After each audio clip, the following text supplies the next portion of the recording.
The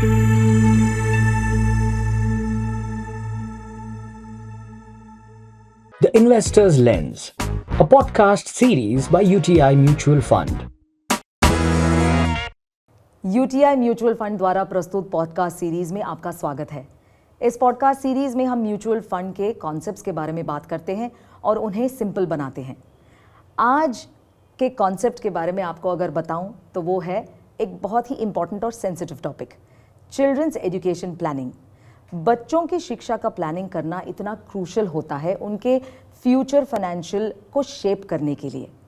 अब mutual funds का ऐसा रोल होता है कि उनके न सिर्फ एजुकेशन सेविंग्स को ग्रो करने में मदद कर सकती है बल्कि रिस्क को भी मैनेज करने में मदद कर सकता है, और इसी के साथ अपने फाइनेंशियल गोल्स को अचीव करने में ये कैसे मदद कर सकता है, इसके बारे में हम और जानकारी लेंगे हमारे एक्सपर्ट मिस्टर फरहाद गाड़ीवाला के साथ, जो कि हैं head of products UTI AMC। Mister Gadiwala, आपका स्वागत है इस सीरीज में। Thank you Annie. इस एपिसोड में हम बात करने वाले हैं चिल्ड्रंस एजुकेशन प्लानिंग के बारे में। तो सबसे पहला सवाल आपसे ये करना चाहूँगी कि बच्चों की शिक्षा की योजना में म्यूचुअल फंड्स क्यों पेरेंट्स ने कंसिडर करना चाहिए? म्यूचुअल फंड्स में इन्वेस्ट करने के लिए कई फ़ायदे होते हैं। मतलब आपके पास लॉन्ग टर्म ग्रोथ का पोटेंशियल है, आपको इन्वेस्टमेंट ऑप्शंस है, विकल्प है अलग अलग चूज़ करने का, आपके पास डाइवर्सिफिकेशन के भी ऑप्शन है। सो अगर आप देखना चाहते हैं तो काफ़ी चीज़ें हो सकती है कि अगर आप लॉन्ग टर्म ग्रोथ के पोटेंशियल की बात करें तो specially equity oriented mutual funds होते हैं जो अपना लॉन्ग टर्म ग्रोथ पोटेंशियल दिखा सकते हैं, बट आपको थोड़ा लंबे समय के लिए रहना पड़ेगा। बाकी डाइवर्सिफिकेशन है। जो डाइवर्सिफिकेशन होती है बेसिकली आप अगर अलग अलग एसेट क्लासेस में डाल सकते हैं आपकी जोखिम लेने की क्षमता के हिसाब से। और एक इम्पॉर्टेंट फैसिलिटी है म्यूचुअल फंड्स में, लाइक SIP जो आपने सुना होगा, which is systematic investment plan. आप छोटी छोटी किश्तों में आप हर महीने या वट एवर आपकी पीरियडिसिटी है उसके हिसाब से आप पैसे डालते जाइए, तो आपके over a period of time एक बड़ी किटी हो जाएगी, बड़ा कॉर्पस हो जाएगा अपने बच्चे के लिए। और होता है professional management. Last but not the least एक होता है प्रोफेशनल मैनेजमेंट। आपके जो पोर्टफोलियो को जो संभालते हैं, जो स्कीम को संभालते हैं, वो फंड मैनेजर्स हैं। उनके पास एक्सपर्टीज़ है, उनके पास एक्सपीरियंस है और उनके पास संसाधन भी है, जो रिसोर्सेज भी है वो स्कीम को मैनेज करने के लिए। तो इन सब फायदे के हिसाब से आप देखना चाहते हैं तो from a long term perspective बच्चे लोग के इन्वेस्टमेंट के लिए तो then yes, mutual funds is a good option. तो बच्चों की शिक्षा के लिए कौन से म्यूचुअल फंड्स सही होंगे? म्यूचुअल फंड्स में इन्वेस्ट करने के पहले अपने को माता पिता को देखना पड़ेगा, कई चीज़ों के पे ध्यान रखना पड़ेगा, स्पेशली जैसे कि बच्चे की उम्र क्या है, आपको ये पैसा कब चाहिए, कितने टाइम बाद चाहिए, कितनी जोखिम लेनी है, उनकी जोखिम लेने की क्षमता, फिर उसके हिसाब से आपको एसेट एलोकेशन देखना पड़ेगा। सो उसके हिसाब से आप अपना एक म्यूचुअल फंड का पोर्टफोलियो बना सकते हैं जो आपका एक ये गोल अचीव कर सकता है। आप चाहे तो चिल्ड्रन फंड्स कैटेगरी में आप इन्वेस्ट कर सकते हो, जिसमें both equity as well as fixed income का पार्टिसिपेशन रहता है, तो वो basically both growth as well as risk balance करता है।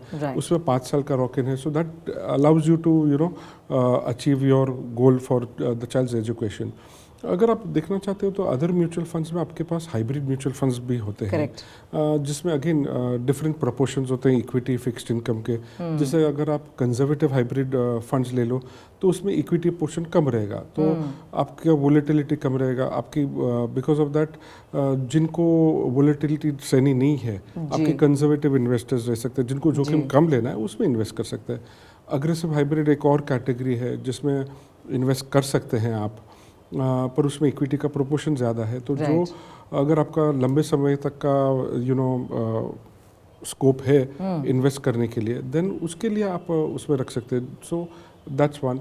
Then there are balance funds और multi asset balance advantage fund जिसको बोलते हैं, और मल्टी एसेट वो अलग अलग एसेट क्लासेस में करते हैं, जैसे कि इक्विटी फिक्स्ड इनकम उनमें डायनामिकली एडजस्ट करता है, या तो if you want to take commodities तो आपका मल्टी एसेट एलोकेशन फंड हो गया। वैसे अलग अलग फंड्स आपके पास कैटेगरीज है जिसमें माता पिता इन्वेस्ट कर सकते हैं। And all this hybrid funds, children funds try and provide you overall growth और स्टेबिलिटी का एक मिश्रण। सो आप इसमें कर सकते हैं डेफिनेटली। जी बिल्कुल। अब हम समझने की कोशिश करेंगे कि एजुकेशन के प्लानिंग में SIP सिस्टमैटिक इन्वेस्टमेंट प्लानिंग कैसे मदद कर सकती है। एजुकेशन की प्लानिंग में हम डेफिनेटली रिकमेंड करेंगे कि आप SIP फॉलो करें, क्योंकि इसमें बेनिफिट है कि आप कंपाउंडिंग का बेनिफिट ले सकते हैं। Right. आपको रुपी कॉस्ट एवरेजिंग का भी बेनिफिट, मतलब जो मार्केट के उतार चढ़ाव है वो आप कैप्चर कर सकते हैं उसमें अच्छी तरह।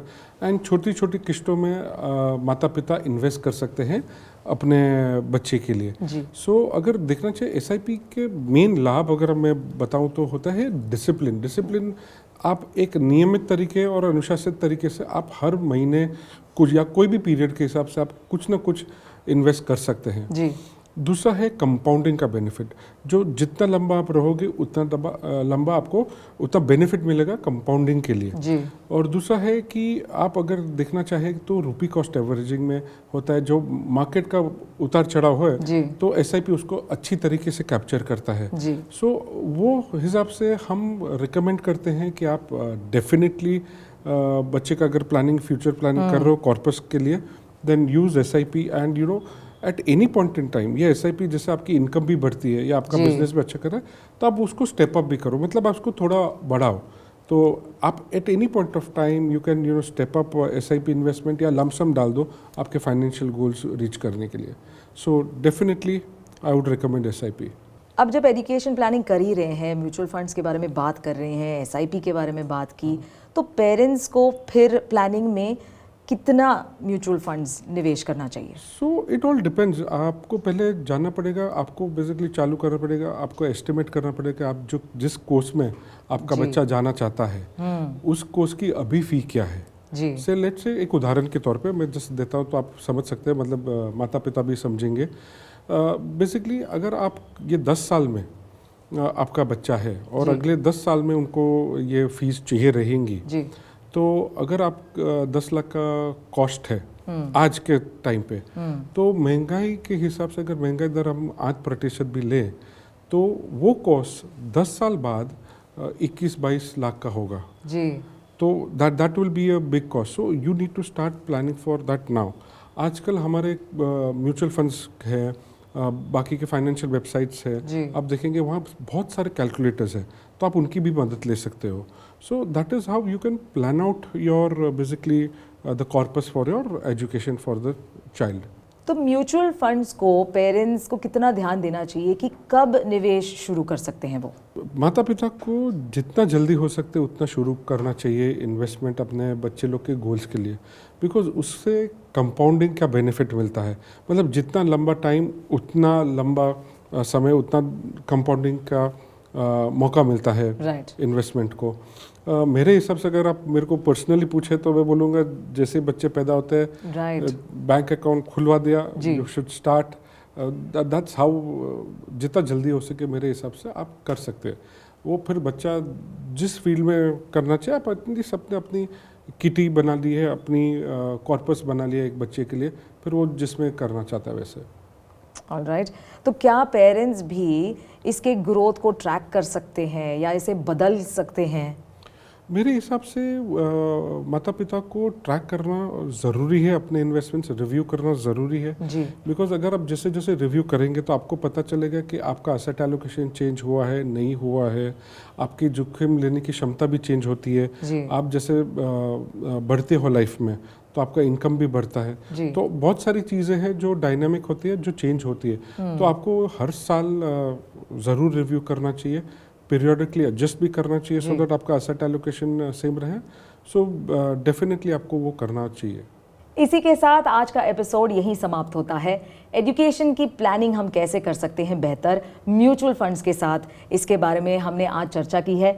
उम्मीद करते हैं कि आज जो टिप्स और स्ट्रैटेजीज आपको सुनने मिले हैं उससे आपकी मदद होगी अपने बच्चों की एजुकेशन की प्लानिंग करने में। मिस्टर फरहाद गाड़ीवाला जो हमारे एक्सपर्ट और एक्सपीरियंस के साथ आए हुए हैं आज के इन वैल्यूएबल टिप्स शेयर करने के लिए, उनका मैं तहे दिल से शुक्रिया अदा करना चाहूँगी। Thank you so much mister Gadiwala. Thank you Annie. Don't forget to subscribe and remember, समझदारी से योजनाएं बनाएं और समझदारी से निवेश करें। अंटिल नेक्स्ट टाइम एक नए टॉपिक के साथ तो ज़रूर आएंगे, तब तक के लिए कीप इन्वेस्टिंग।